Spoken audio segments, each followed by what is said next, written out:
facilmente uma criança pode cair naquele buraco e se perder. Então ele mostrou que a igreja é como se fosse tal lugar. É como uma casa construída numa árvore com assoalho cheio de buracos. A todo tempo tem gente caindo e querendo cair. Não é fácil. Conduzir pessoas à salvação não é fácil.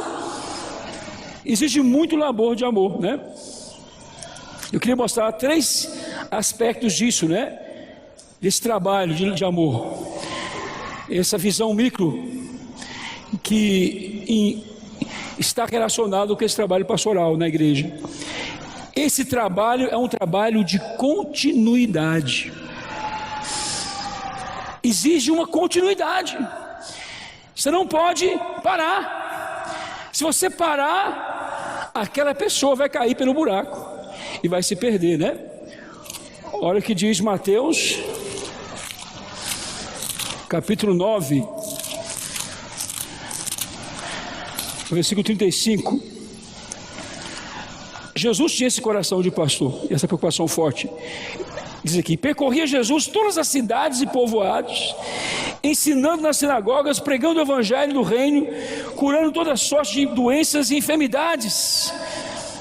Vindo ele às multidões, compadeceu-se delas, porque estavam aflitas e exaustas, como ovelhas que não têm pastor. E então se dirigiu aos seus discípulos. Olha só, ele estava formando um grupo de pastores. Ele, por um lado, eram ovelhas que ele estava cuidando diariamente no ministério da Nova Aliança, mas também eram pastores que ele estava formando. Ele diz: a seara, na verdade, é grande, mas os trabalhadores, os pastores, são poucos. Tem muita gente caindo pelo buraco da igreja. Rogai, pois, ao Senhor da seara que mande trabalhadores para a sua seara. Irmãos, é um trabalho que exige continuidade. Olha só, Gálatas, capítulo 4, versículo 19. Paulo falou para as igrejas da Galácia ali: meus filhos, por quem de novo sofro as dores de parto, até ser Cristo formado em vós. Percebe a continuidade? Sofrer de novo as dores de parto é o ministério pastoral. Não basta pregar o evangelho, não basta ser um bom evangelista, é necessário que você seja um pastor. Amém?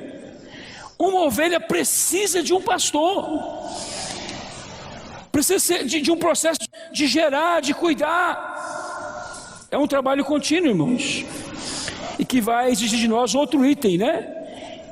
Que é a intencionalidade. Falamos muito sobre isso naquela série de mensagens sobre discipulado, né? É necessário ter intencionalidade. Você tem que perceber que existe alguém que precisa do seu cuidado. Você tem que olhar para alguém e buscar maneiras de cuidar dessa pessoa. Ó Senhor Jesus. Lucas 10 mostra isso. Eu vou só abrir, não vou ler.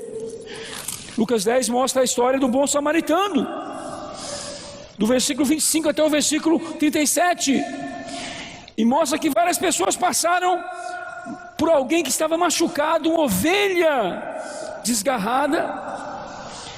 Mas todos aqueles homens que passaram ali, o levita, o sacerdote, eles não tiveram a percepção, a intencionalidade de cuidar daquela pessoa. Mas o bom samaritano, sim, ele foi intencional.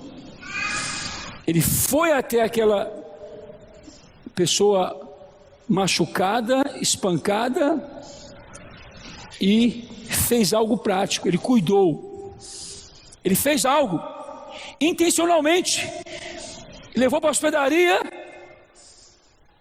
e cuidou. Aquela pessoa foi restaurada. Ele foi intencional. Irmãos, isso é importante. Nós estamos com pessoas na igreja. Nós vamos ter uma visão de que tem gente à nossa volta. Ó Senhor Jesus. E nós estamos num processo de formação. Senhor Jesus. Romanos 8, eu vou ler esses versículos que falam desse processo de conformação a Cristo, né? 28, 29.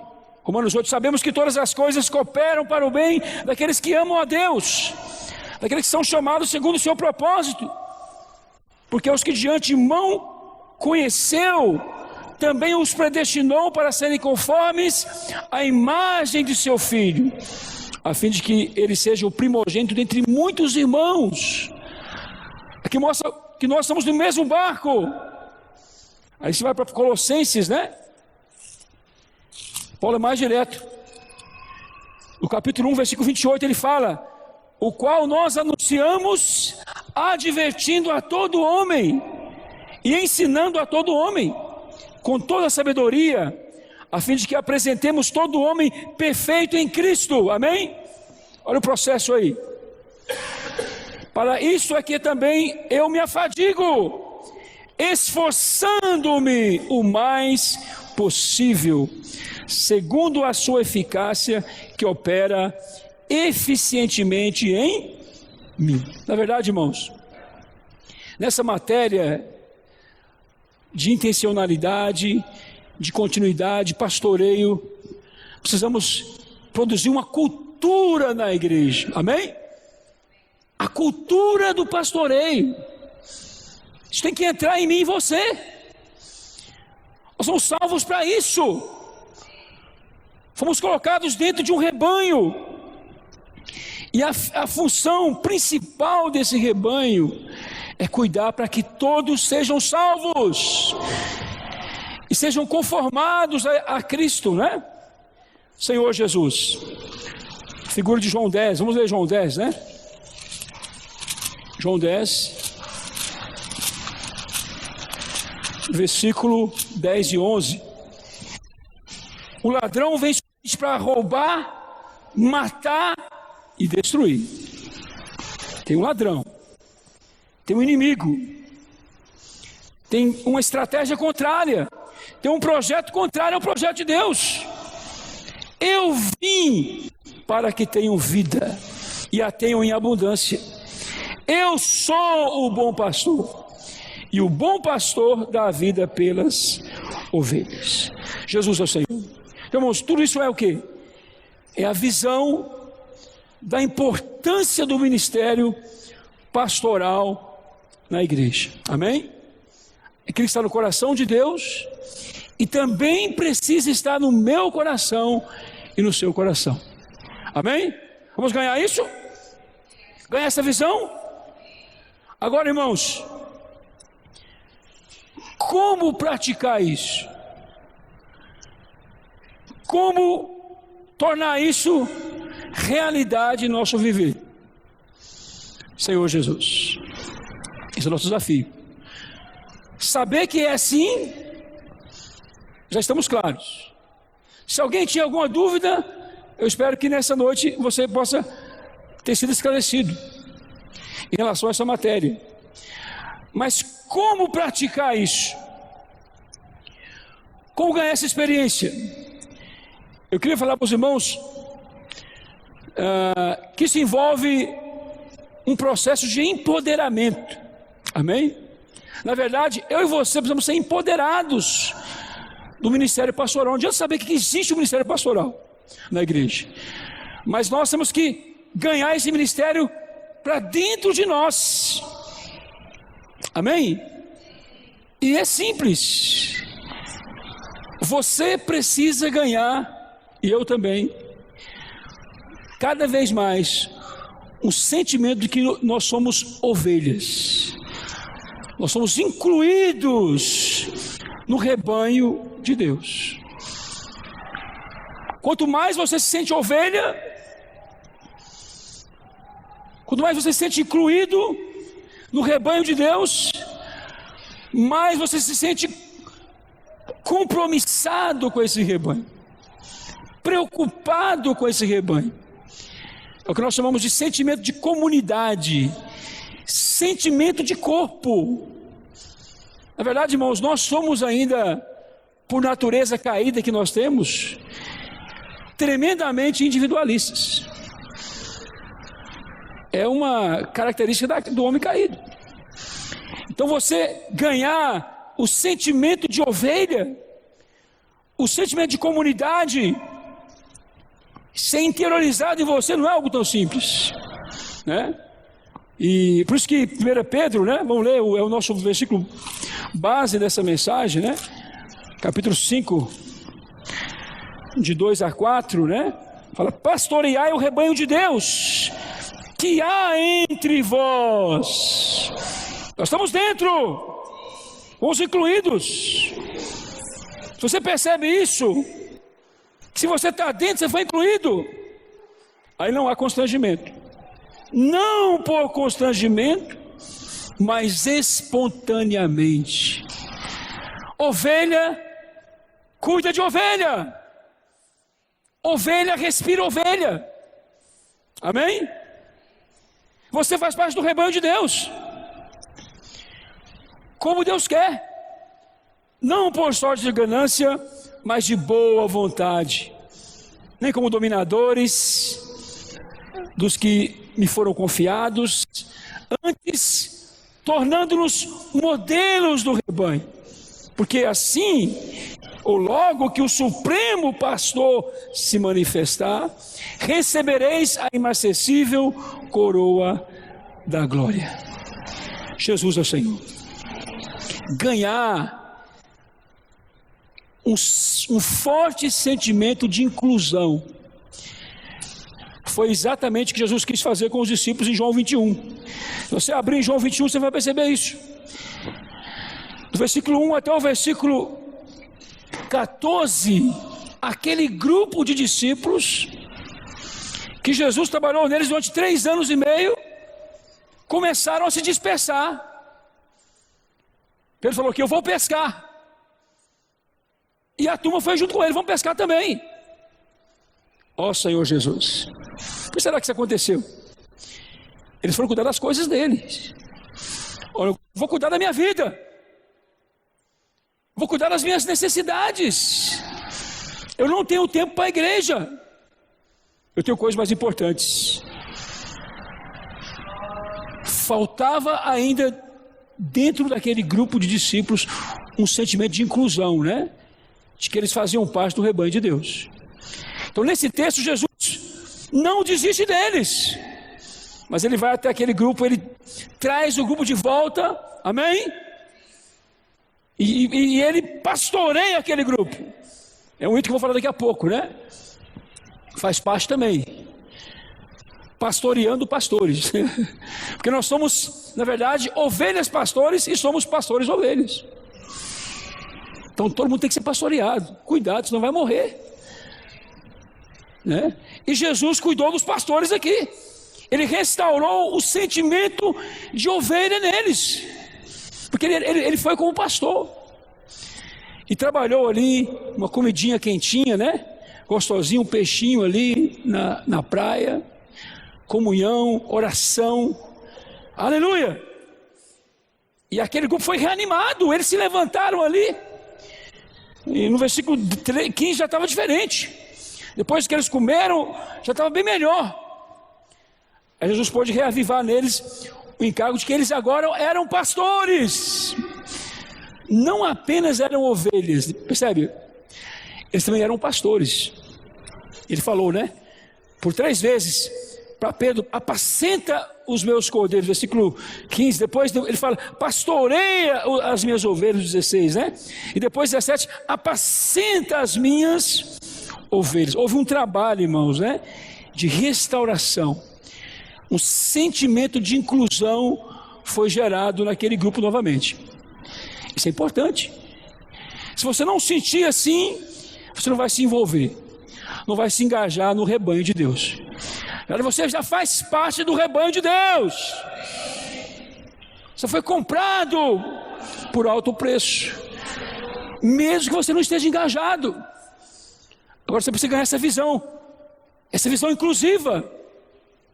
Davi tinha isso, né? Olha só quem diz eu vou citar o exemplo de Davi também, Atos 13.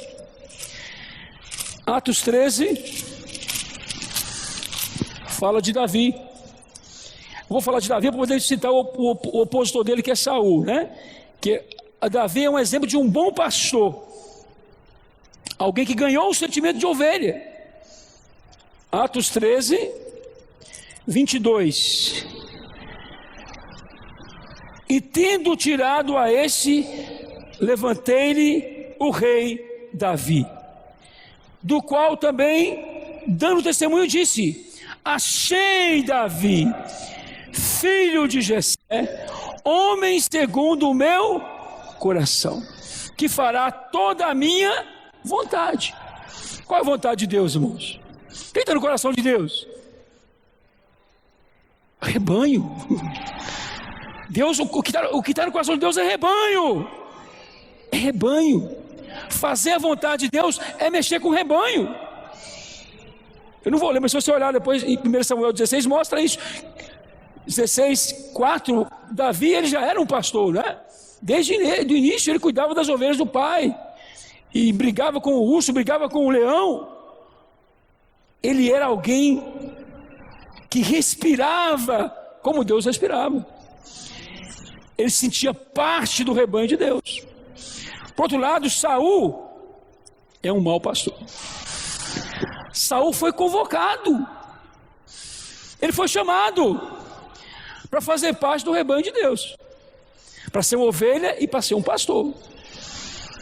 Mas inicialmente Saul se escondeu. Olha só, vou ler, porque pode ter gente escondido por aqui hoje ainda. 1 Samuel 10. Tem gente se escondendo.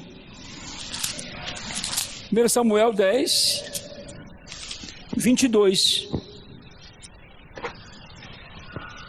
Então tornaram a perguntar ao Senhor se aquele homem vier ali. Respondeu o Senhor: está escondido entre a bagagem. O que é isso?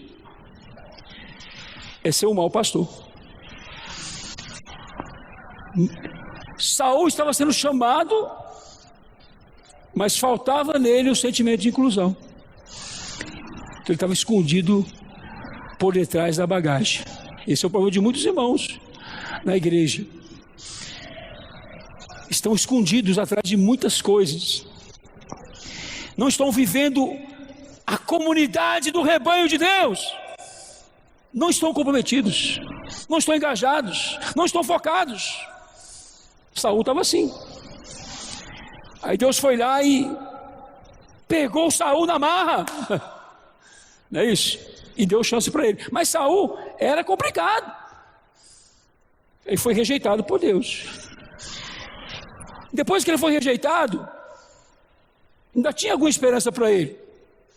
Mas aí ele resolveu querer usurpar e ser o que ele não era. Ele quis usurpar o lugar de Davi. Olha só, irmãos, eu não vou ler que não tem tempo. No 1 Samuel 18, 9 a 11 mostra isso.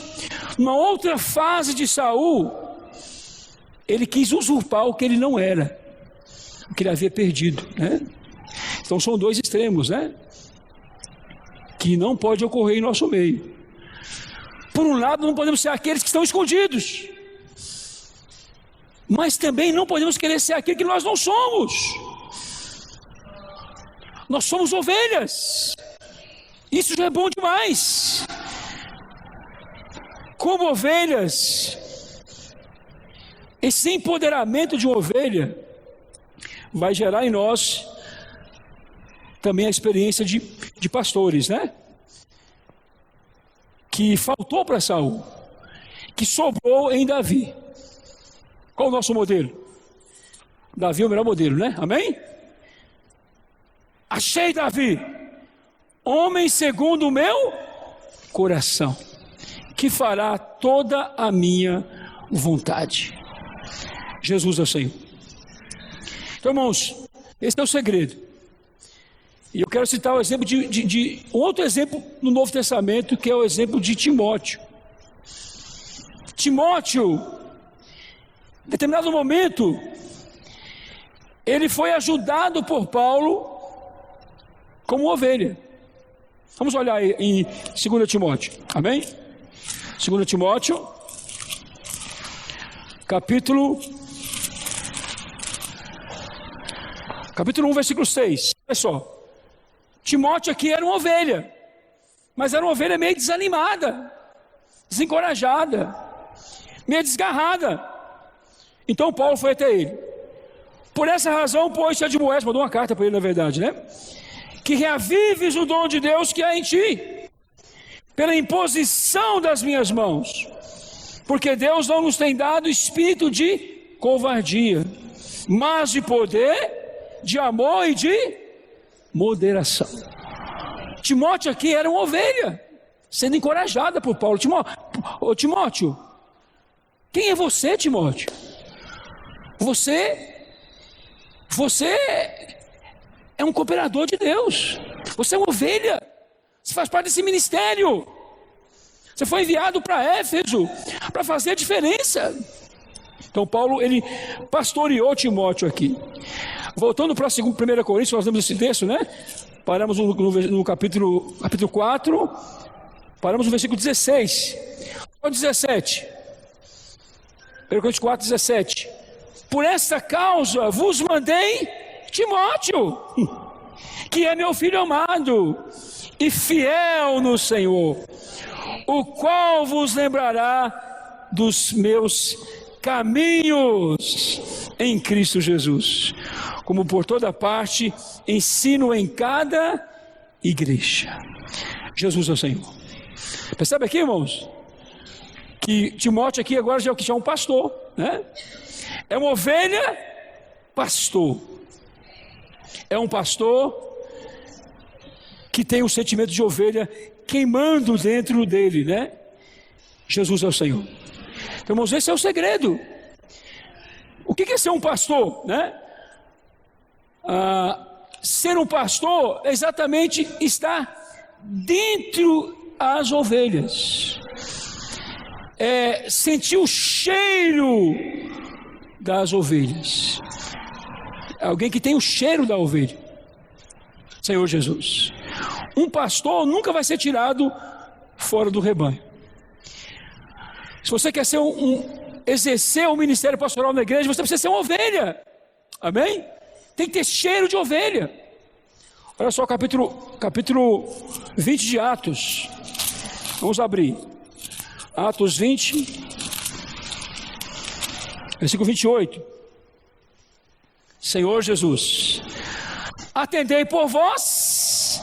Quem atende por vós? São as ovelhas, né? E por todo o rebanho sobre o qual o Espírito Santo vos constituiu.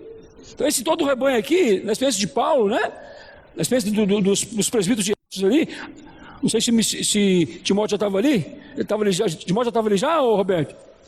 Timóteo já estava ali? Não, ainda não, né? Nesse contexto aqui, do 28. Essa palavra não foi para Timóteo ainda não, né? Os presbíteros de Éfeso, né? Exatamente. Então, atendei por vós e por todo o rebanho que há em Éfeso ali. Na proporção ali era para os presbíteros. Mas, irmãos, a nossa proporção é aqueles que estão sob o nosso cuidado na igreja. Amém?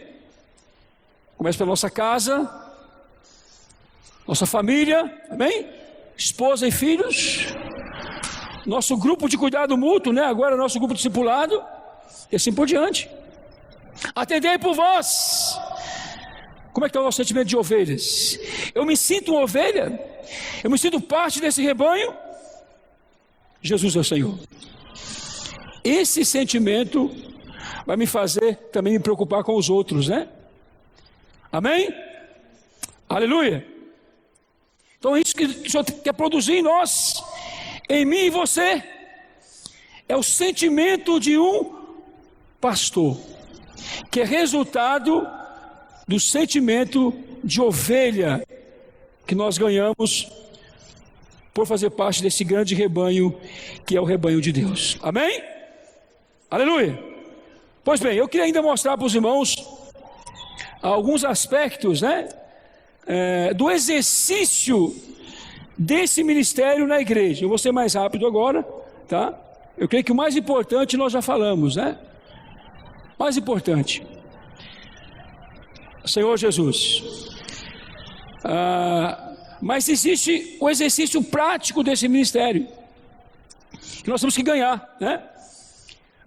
Como exercer a função ou o ministério de pastores na igreja. Primeira coisa que eu separei aqui: precisamos aprender a exercer a vigilância e a responsabilidade coletiva na igreja. Eu vou usar um exemplo aqui de um texto de Gênesis 31. É um texto onde Jacó faz um relatório para o sogro dele, né, do trabalho dele em relação ao rebanho das ovelhas que ele cuidava. Mas tem algo interessante aqui, no 38, de Gênesis 31. 20 anos eu estive contigo, as tuas ovelhas e as tuas cabras nunca perderam as crias, e não comi os carneiros do teu rebanho, nem te apresentei o que era despedaçado pelas feras. Sofri dano, da minha mão o requerias, tanto o furtado de dia como de noite, de maneira que eu andava de dia consumido pelo calor, de noite pela geada, e o meu sono me fugia dos olhos. E aí, irmãos, o que é isso? Espírito de vigilância e de responsabilidade. Volta àquela aplicação, né? Lembra da casa construída sobre a árvore? O assoalho aberto? É isso aí. Se não houver um espírito de vigilância, de responsabilidade coletiva na igreja, muitos irão se perder. O Senhor possa produzir isso em nós, amém? Esse é o padrão de Lucas 15, né? O pastor que perdeu uma ovelha e deixou as 99 e foi o quê? Buscar aquela que se perdeu. Ó Senhor Jesus. Esse é o encargo do pastor, amém? Esse é o exercício do ministério pastoral na igreja. O que mais? Aprenda a conhecer, vou usar um termo aqui meio chique, a membresia, né? Que são o quê? São os membros da igreja, né? Provérbios 27, vamos lá. Provérbios 27. Temos um tempo ainda. Amém? Ó Senhor Jesus, nos torna pastores, Senhor. Amém. 27 e 23. Procura conhecer o estado das tuas ovelhas e cuida dos teus rebanhos. Ó Senhor Jesus, procura conhecer o estado das tuas ovelhas. Romanos 12, versículo 1. Senhor Jesus, 12:5 na verdade. Assim também nós, conquanto muitos, somos um só corpo em Cristo e membros uns dos outros. Olha só de novo o sentimento de corpo, né? Um só corpo em Cristo e membros uns dos outros. Então conhecer o estado da membresia é conhecer aqueles que fazem parte de mim. Ó Senhor Jesus. 1 Coríntios capítulo 12, né? Também tem algo interessante nessa mesma linha.